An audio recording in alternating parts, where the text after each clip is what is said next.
Hey folks, welcome back to the channel. Today's project is going to be trying to get my Husqvarna K760 chop saw, quickie saw, concrete saw, whatever you want to call it, running right.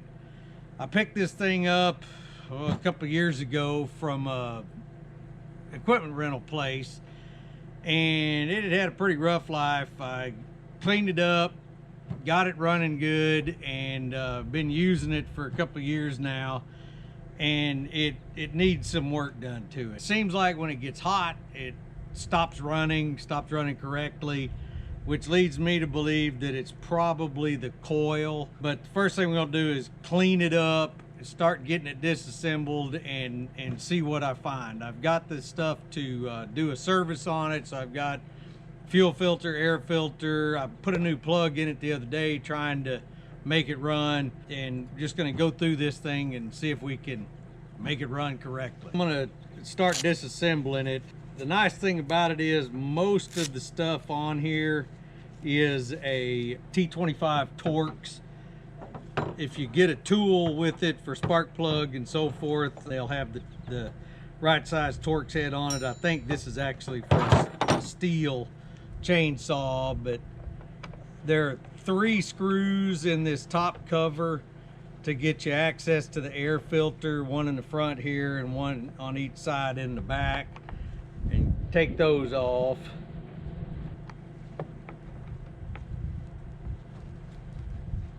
And they should be captive screws. Happy spring. So when you take them loose, they should stay with this cover.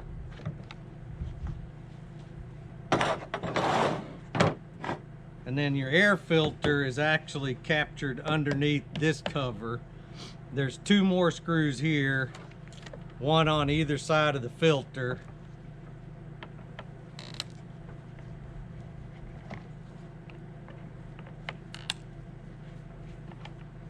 And then this just picks straight up. And again, they're captive screws. Your filter, to get it out, just pushes straight through to the bottom.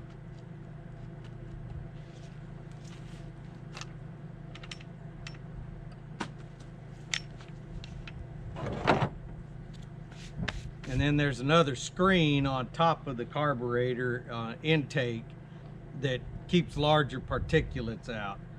So first thing we're going to do is take the air gun after this and see if we can blow quite a bit of this dust off.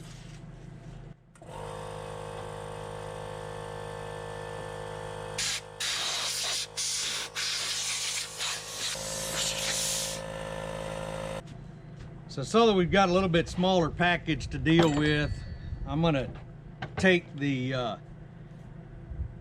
head and the adjuster and everything off of here, so we're just dealing with the body, and it'll make this easier to clean up too. Your spark plug wrench,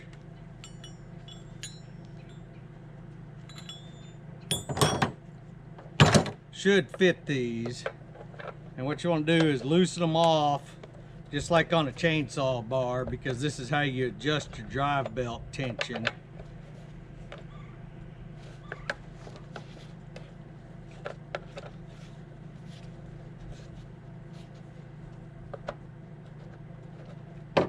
And then your belt adjuster is a T27 as well. If you loosen that off, that'll pull the tension off of your belt and off of the head.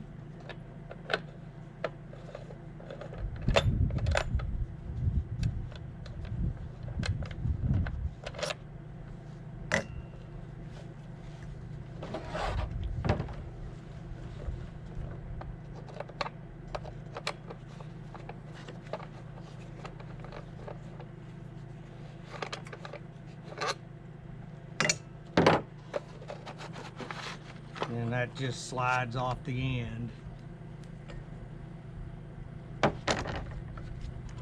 And your belt should be loose enough it'll come off, and then this piece just pulls out the end, and you can take your water hose loose and how you can work with that. Seems like my clutch drive may be having some issues there. Oh yeah, it's missing a spring. And then there's another couple of screws in this.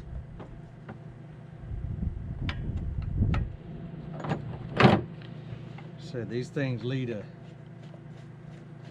pretty dirty life.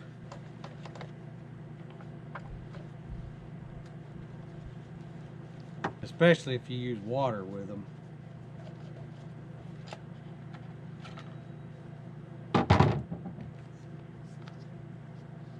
And again, these are captive as well.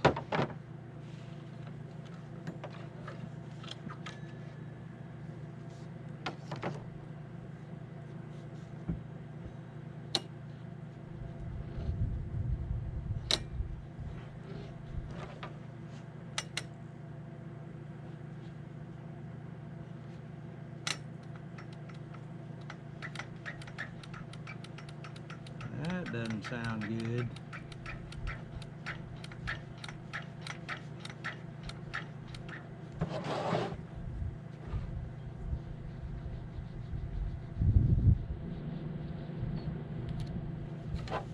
Okay, the pull start side, same deal. It uses these Torx T27s.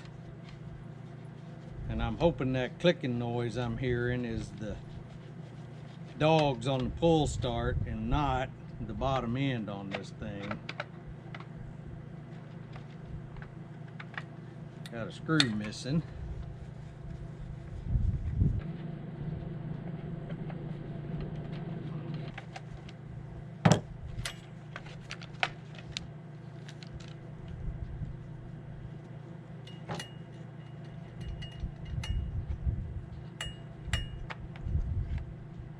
This is your fan cover.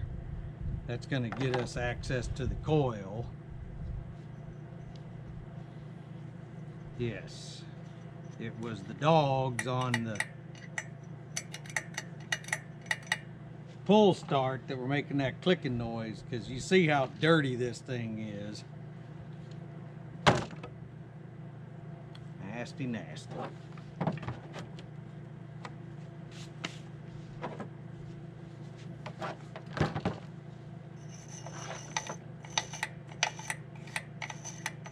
I don't think there's any reason for y'all to watch me sit here and clean this thing up. You understand that to work on it needs to be cleaned. So I'm gonna turn the camera off and go ahead and get this thing cleaned up so we can then start trying to work on it and figure out what's actually wrong. All right, I think I've got this thing clean enough to work on. It still isn't clean or completely clean, but it's better than it was. So I need to get this housing off. I believe there's only 2 screws that hold it on here on the top. They'll be T27s like the rest of them.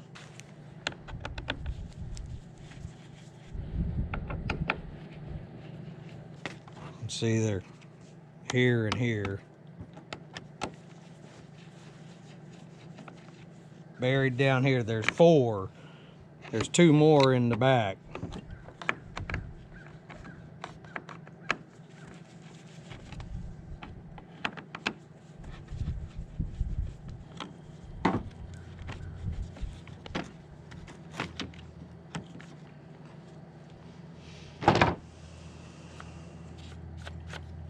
Okay, so now what this was all about.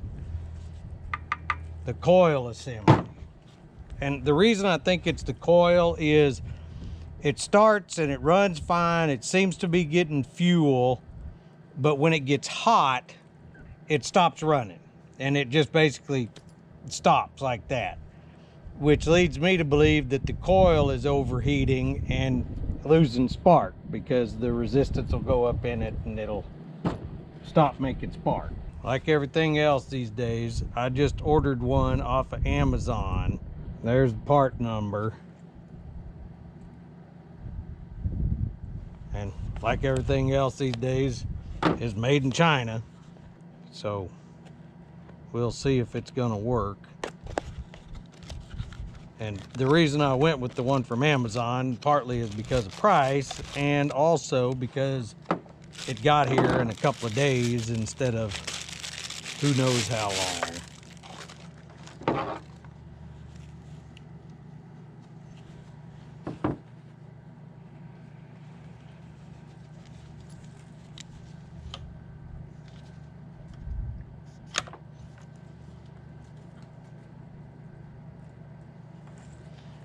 That could be the problem right there, all the dang rust on it, or at least part of the problem.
Husqvarna will sell you a special tool to set the gap on this coil off of the flywheel. I've always just used a business card working on these small engines, and it's, to this point, worked fine. So that's what I'm going to do with this one.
A little long, but we'll see if it works.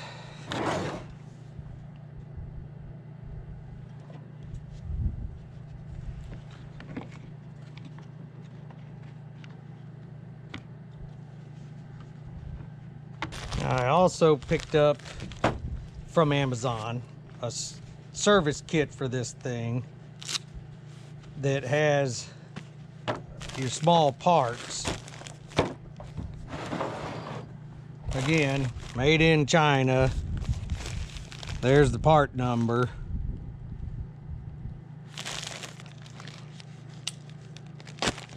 And it came with some stuff that I'm not gonna use, but there's a replacement air filter, replacement screen, and it's also got a primer bulb.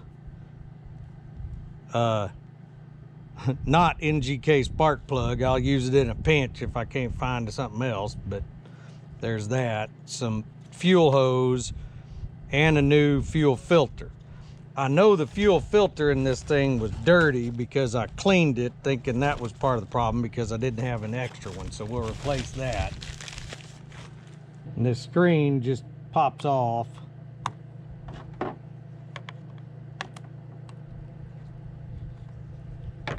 And your replacement goes back on. An air filter.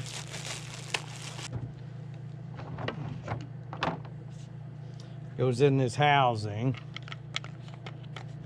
And your gasket side goes down, so it seals against all of this inside the air box over the carburetor.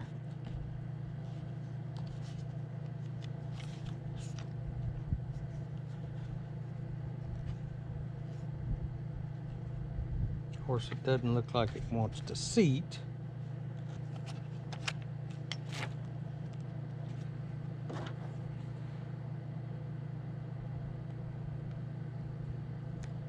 Some modification may be required because it's mold flashing from where they molded this piece on here.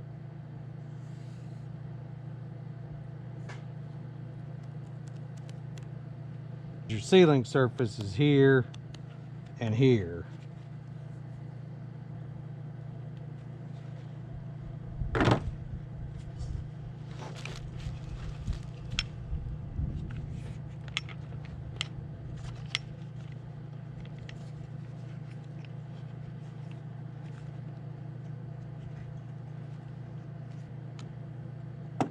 And this may be one of those situations where you're better off buying the Husqvarna branded stuff if you live someplace where it's easy to come by.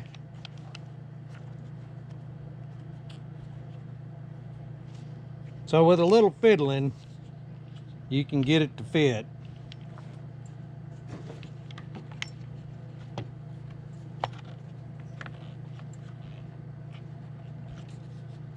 And seems like it's gonna seal well.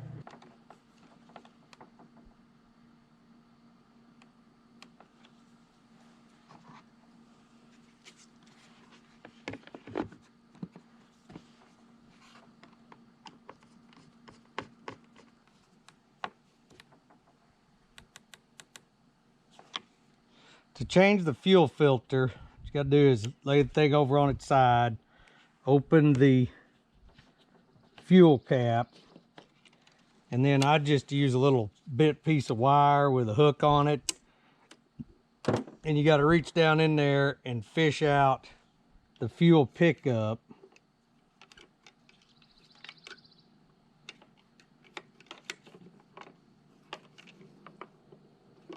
And if you pull up easy on it, it'll come on out of there. And there's a weight on this filter that you gotta kind of pull back and get it past the barb, and then pull the barb out. I'm wondering if I need to dump that fuel tank. Insert your new filter, push the weight back down on it, and it holds the filter down in the tank, but it also collapses that hose down around the barb. I'm gonna dump this fuel and see how much trash is in this tank.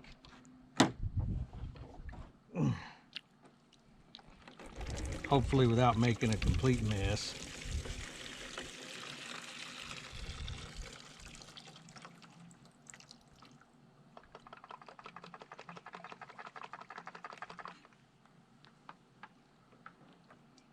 Oh, yeah.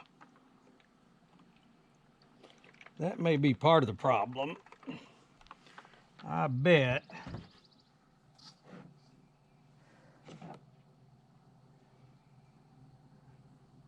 I don't know why this thing would be full of rust. Probably from somebody else's fuel can. You know, that's the thing about buying used equipment. You don't know what its life was like before you got it.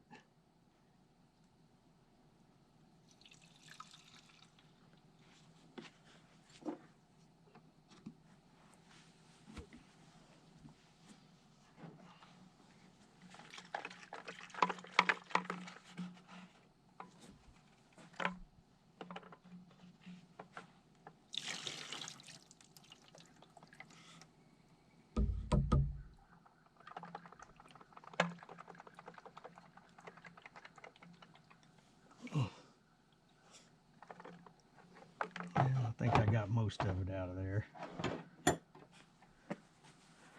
And I don't know if y'all be able to see this or not, but do you see all of that stuff floating around in there?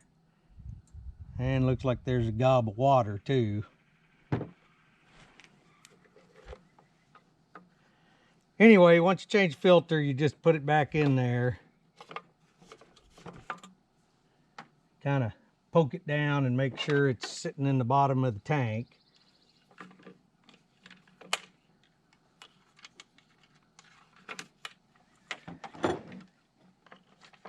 And this tank's kind of a convoluted mess.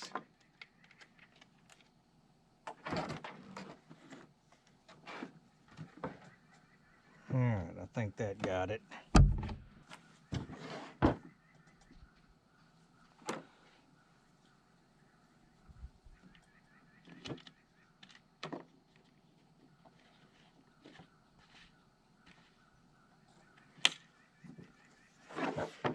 Now the pull starter was hanging on this, and it was because these dogs were, and everything in here was so dirty.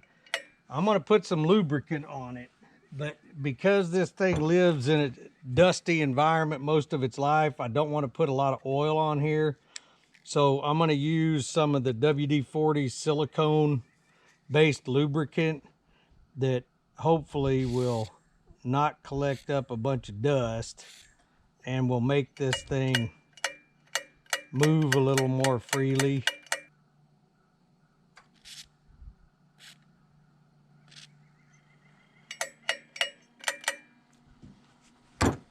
And because of all of the dirt and dust and mud that was in here, I went ahead and just ran water over it and worked it back and forth to get it cleaned out as best as possible.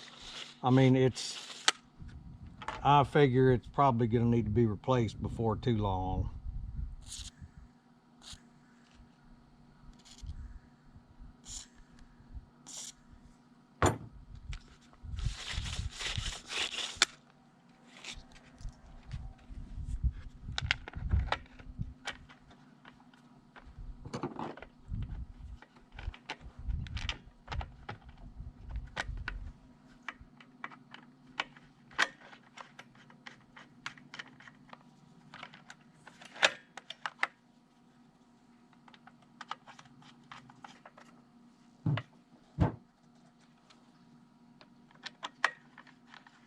And this thing should have 4 screws in it, but it's missing one.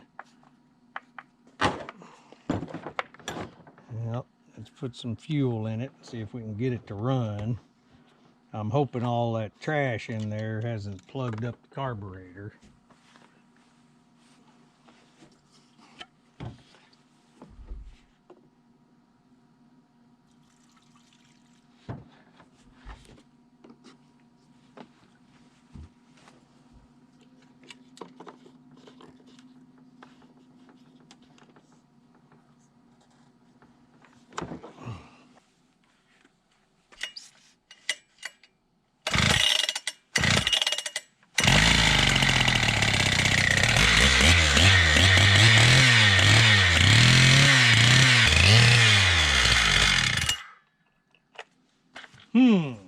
Well, it's running better. Sounds like it's got carb issues. All right, I finally got all my parts in that I think I'm gonna need to fix this thing. So I'm gonna start tearing into it.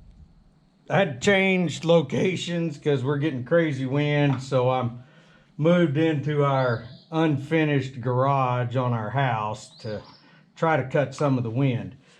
What I'm gonna start with is trying to get this carburetor out of here and see if I can figure out why this thing isn't running right.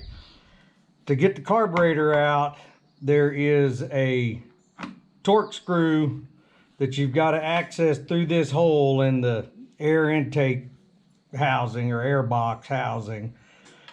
And you loosen that off.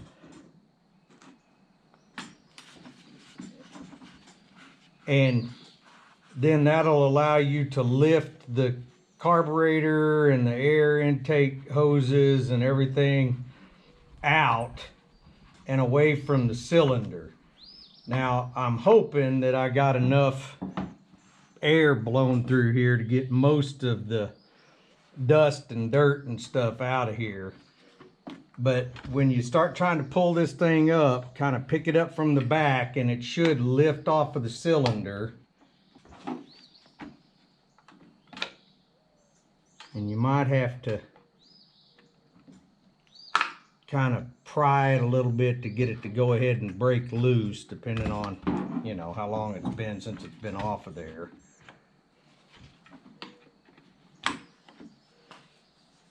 And it may be a little sticky because it's going to have a gasket surface that goes against the cylinder, and then reach in with a pair of needle nose and pull that screw out.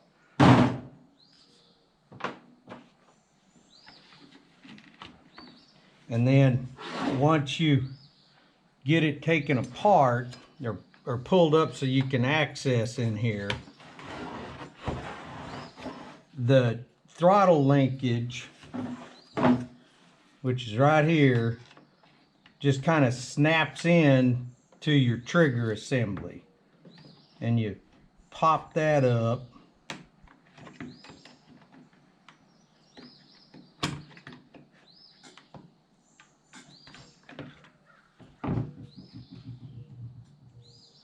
And then you can roll it back, and there's your fuel line that feeds the carburetor. And then this is your air intake. And usually what happens on these things, because of the vibration, and a lot of times the vibration mounts will break, these boots tear. And I went ahead and ordered some because since it's a common problem, I didn't know if I was going to have to replace them or not. I'll just throw them on the shelf if I don't need them. Actually looks like it's in pretty good shape. This is your fuel line that goes to the purge bulb. You know, you press it a couple times to get everything started. This is your choke that hooks into your choke lever. There's a slot in the top right there that drops down into. And then of course your throttle linkage. To get your fuel line off, it may be a little sticky. You just kind of reach in there with a pair of pliers and twist it a little bit to get it broke loose, and then it should just pull on off. There's a barb on the end of the pickup tube for the carburetor right there, and you can see how much dirt gets in these things. It is crazy. And if your fuel tank is full, a lot of times this thing will start leaking fuel out. This one's mostly empty, so I don't think it's going to be a problem. I don't see any tears in these boots. May just be that the carburetor is dirty from all of that trash that was in the fuel tank. If you need to replace these boots, there's 2 screws here and 2 more down here that you take those off, and these boots will come off of here, and there's a little plastic expander inside this one, and you pop that expander out and you can roll this flange off of that rubber, pop those off, and then just put it back in, and make sure and put that expander back in there, because it, you know, it keeps it open and sealed against that surface. But since these are all right, I am not going to worry about it.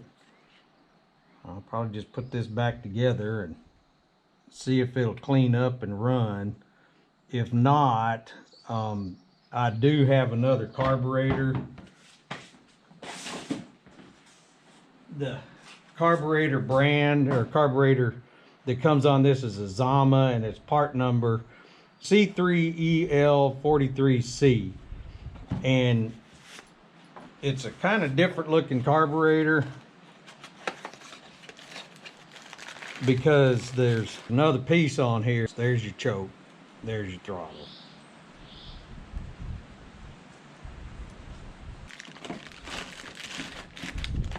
I was expecting to find that those boots were torn,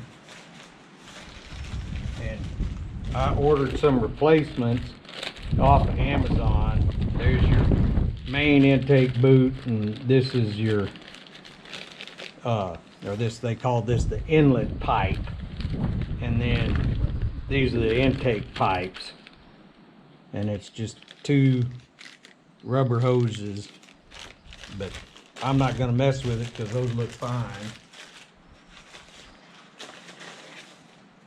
And the primer bulb looks good, so I'm not going to replace that. So I'm going to put this back together.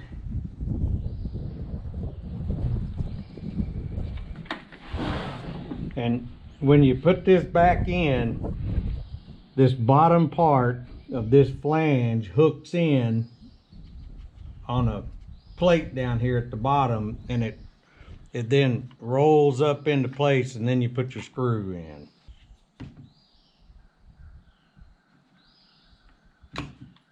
Fuel hose is a little fiddly.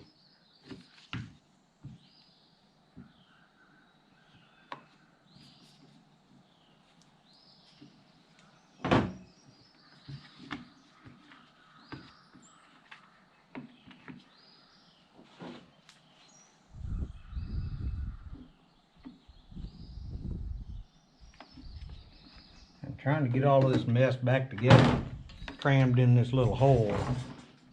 It's kind of a pain.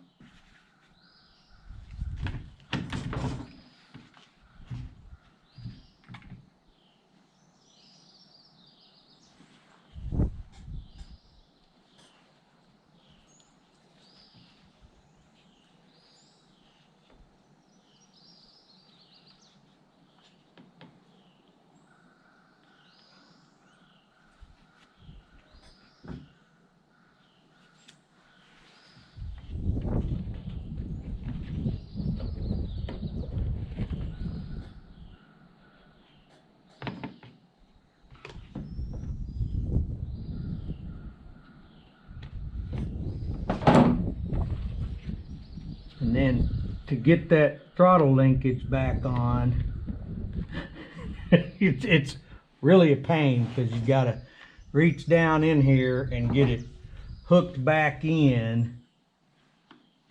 I don't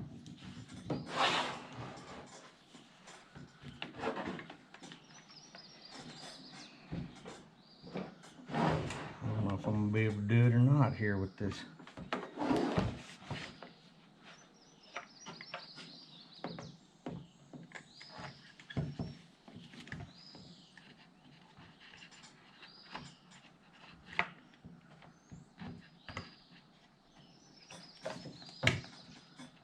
There we go. Once you get it lined up, it'll snap back in there.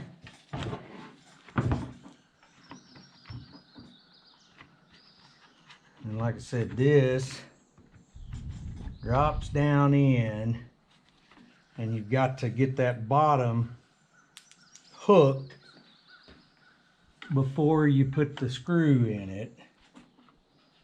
So you got to kind of roll it back at the top and get it lined up, and it's hard to see.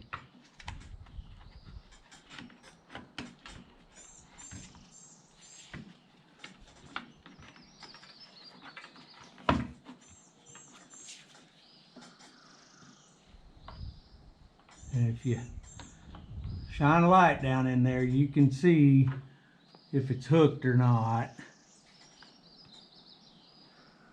And it looks like it is.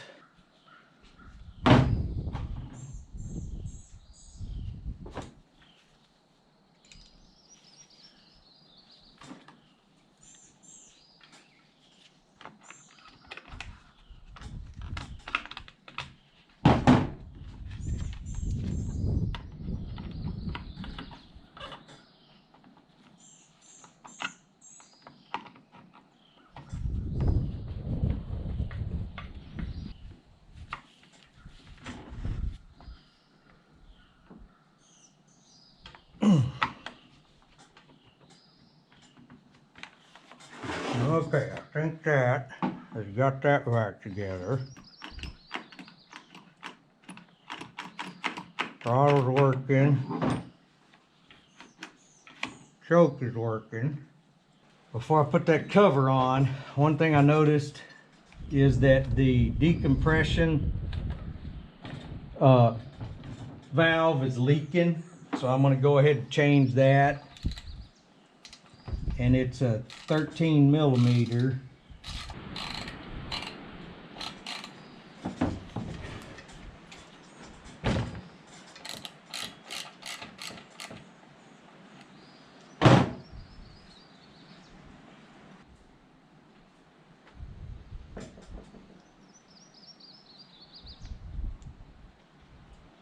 And it's sticky, and I noticed, like I said, that it was leaking. So I got a replacement, and all it does is when you push that in, it makes it easier to crank over, and then when it hits the compression, it pops it closed and should start.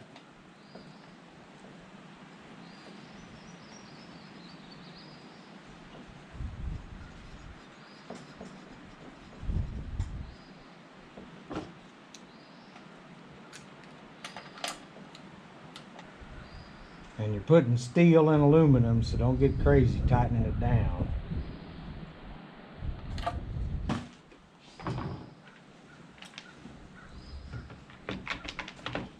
And when you put this intermediate cover back on, you've got to get it around the primer bulb. And then you've got to get this intake boot or air boot back in position, and it just pops up. Should be pretty soft.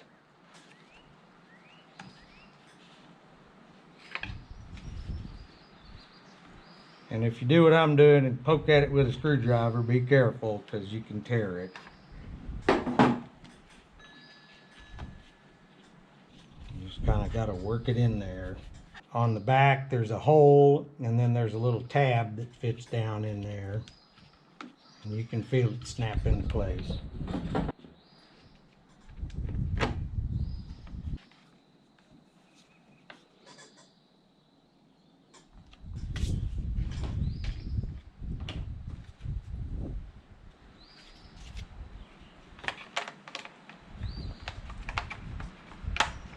That's your fan shroud, and then your pull start.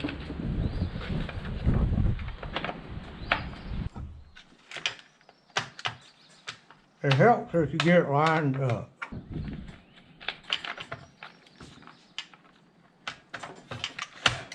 There we go.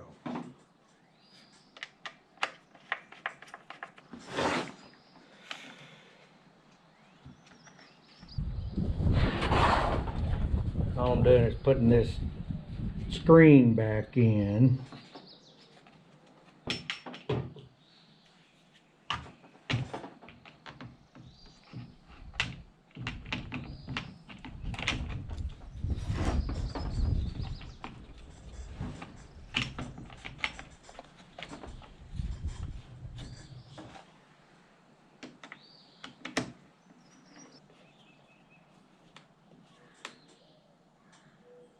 Alright, I'm going to try to give this thing a little test run and see if it's going to run.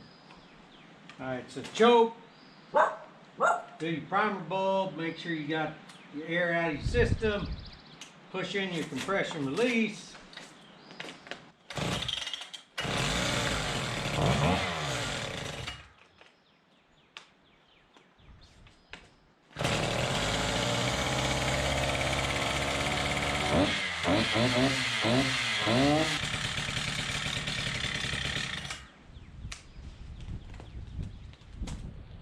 So it seems like the major running problem with this was the coil, which we replaced, and all that trash in the fuel tank, which had plugged up the fuel filter. So replacing the fuel filter and replacing the coil seems to have fixed that.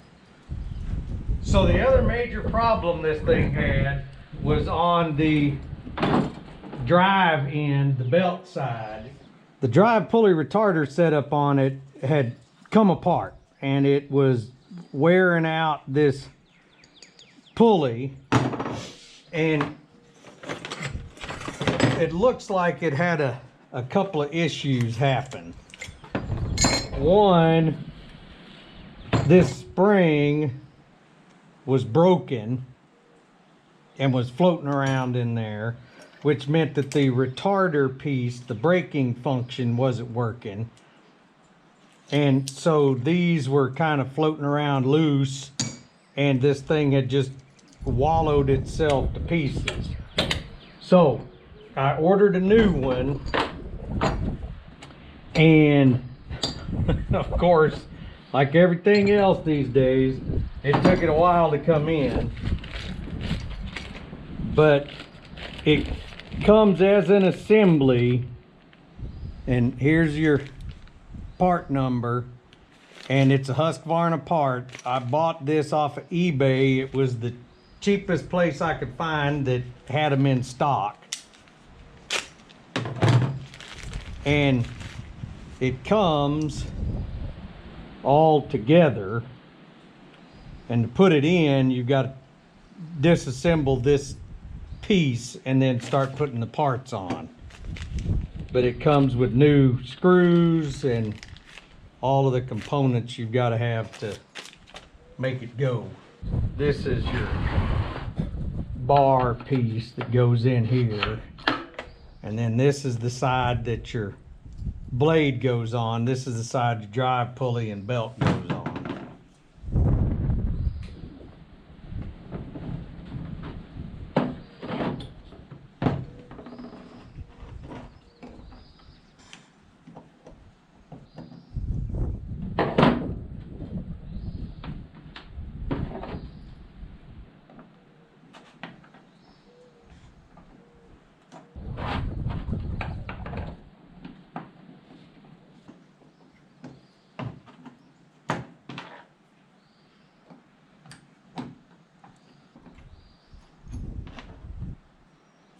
And this is what the piece inside of it looks like.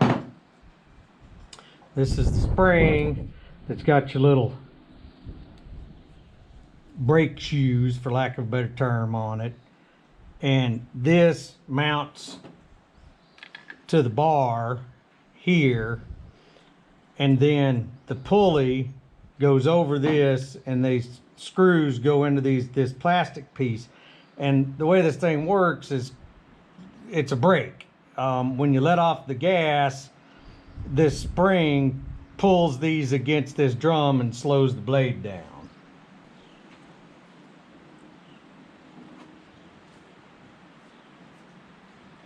And then these 3 screws go in here. They're not machine screws. They're a very coarse threaded screw.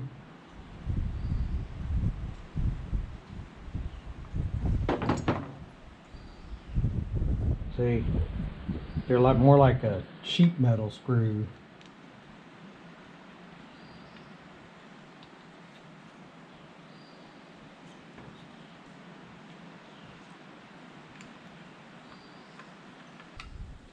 And I make the point about the threads being somewhat coarse, and the fact you're putting steel into aluminum, so don't get crazy torquing these things down. And then this just slips over. You want to line it up with the drive there. Then these holes line up with those prongs that are sticking up on the plastic piece. And then put your 4 screws back in.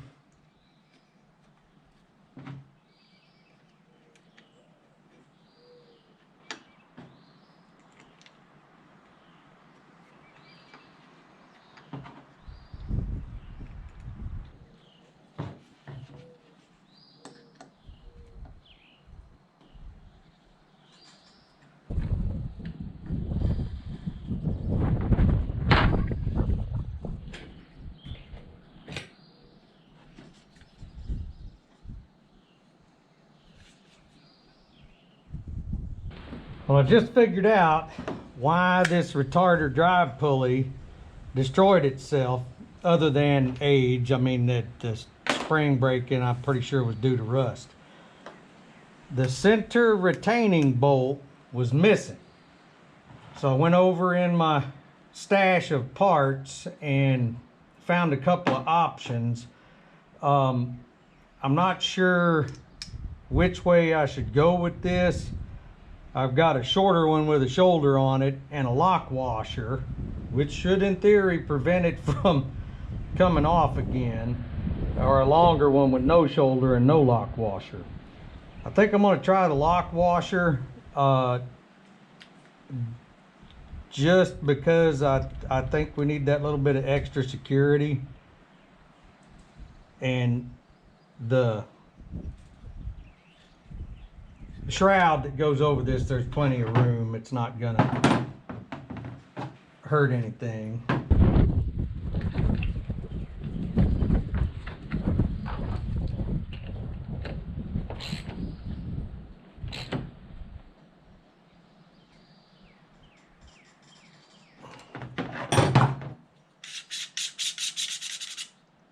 Okay, hopefully we won't have that problem again.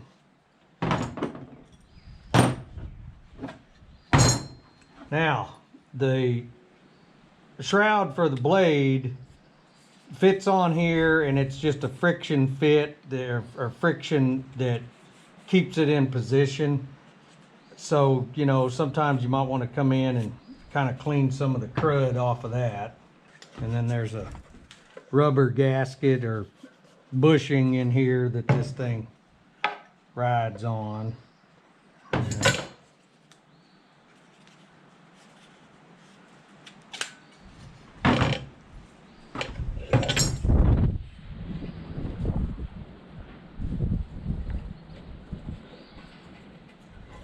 You can see this, there's a set of slots in here that this thing lines up on.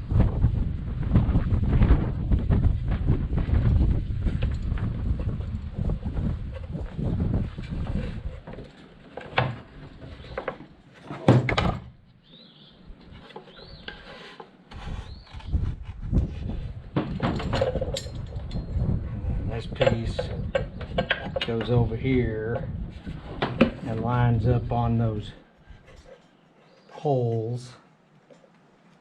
And then there's 3 torque screws that hold that in.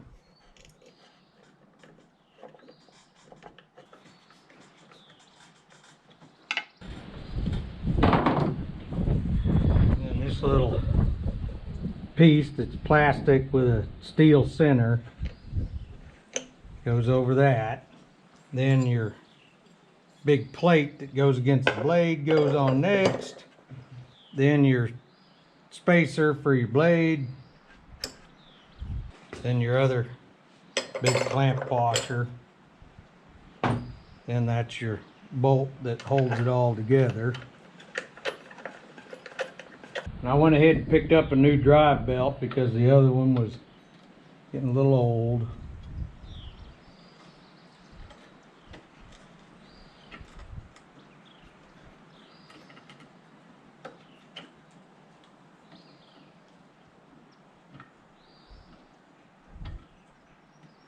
Just make sure you get it around the pulley.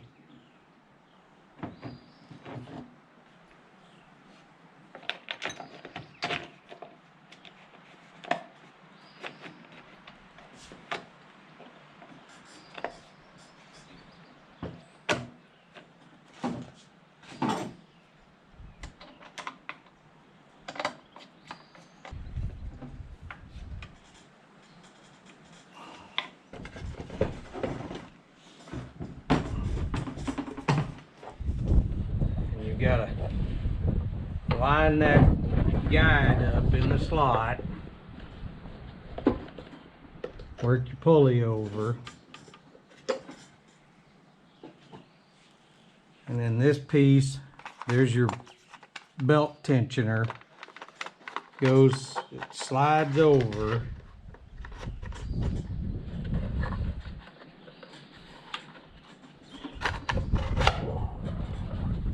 Get that lined up.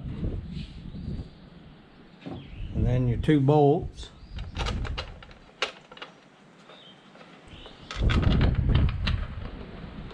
And I just run those down till they touch. And loosen it off so you can get your adjustment done. And adjusting this thing, since you can't see it, you know, it's kind of a trial and error. You'll feel it tighten up. I guess tight enough is tight enough. If you start trying to use it and it's slipping, obviously you need to tighten it up some. But because of these shrouds, it's not like working on a chainsaw. You can't see everything together. And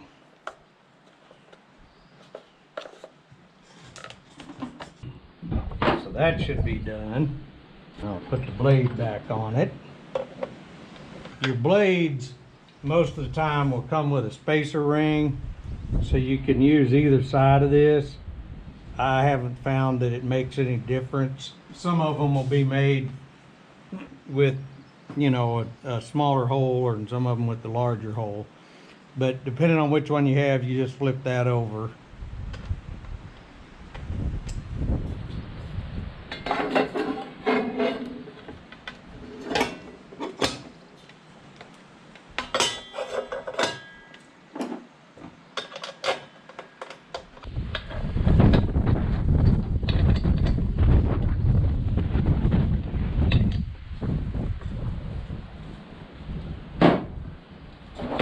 Alright folks, I think that's going to wrap up fixing this thing. Hopefully you got some useful information out of it. But thanks for watching, and y'all have a good day.